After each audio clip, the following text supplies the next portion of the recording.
मौगी मौगी कहलस के राजा जी देही इतना गरम रहता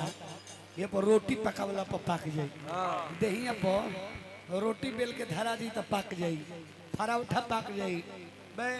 मौगी कहलस की चूल्हा पर भात के अदहन चढ़ा देबो तो ऊ खौले लगे इतना गरम रहता तो मरद कहले की चिंता मत करो ए कि पुलुई के पात पर जवानी बिया टिकल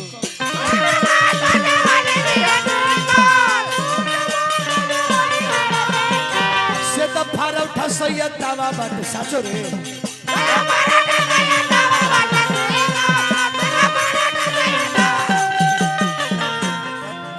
करो गरम बाजी थोड़ी देर रख देला पर फोड़ा हो जाई हो तबे हां कि पुलुई के पात पर जवानी बिया टिकल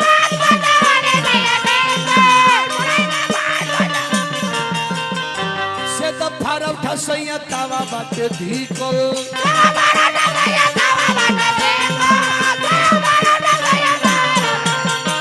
उभुर चुभुर जियारा रहता हरमेसी उभुर चुभुर जियारा रहता हरमेसी करता मन घरे आजा परदेसी करता मन घरे आजा परदेसी आई हो दादा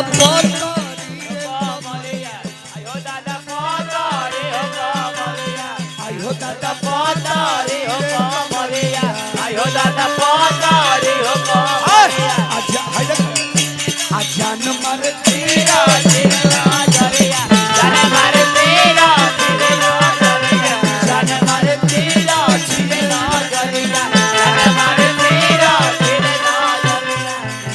दोनों के क्वालिटी अलग अलग बा मुखिया जी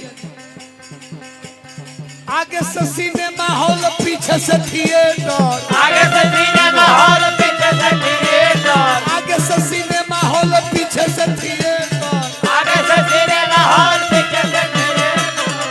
ए तो धुआं छोड़े लगी हो जवानी जनरेटर धुआं छोड़े लगी हो जवानी जनरेटर छोड़े लगी हो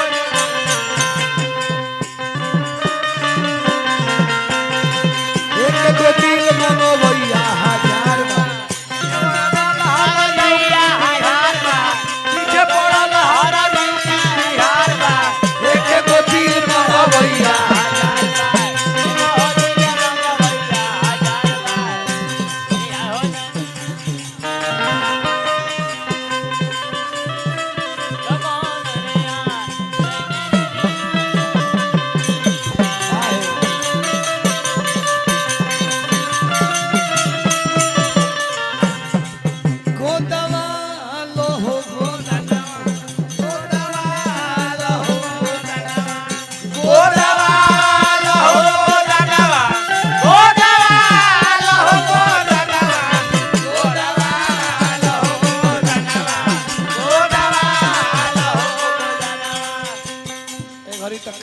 गोदवाले तरी सब मुखिया जी कहे लायक नहीं खरो हो गए हां जखमी जितेंद्र बात बुझत नहीं दिल के हो बुझत दिल के बन कचहरी राह देखे ले वो किल के बन कचहरी राह देखे ले वो किल के भैया ले मुजरिम के होई कोटा पेशी भैया ले मुजरिम के होई कोटा पेशी भैया ले मुजरिम के होई कोटा पेशी भैया ले मुजरिम के होई कोटा पेशी करता मन घरे आजा पर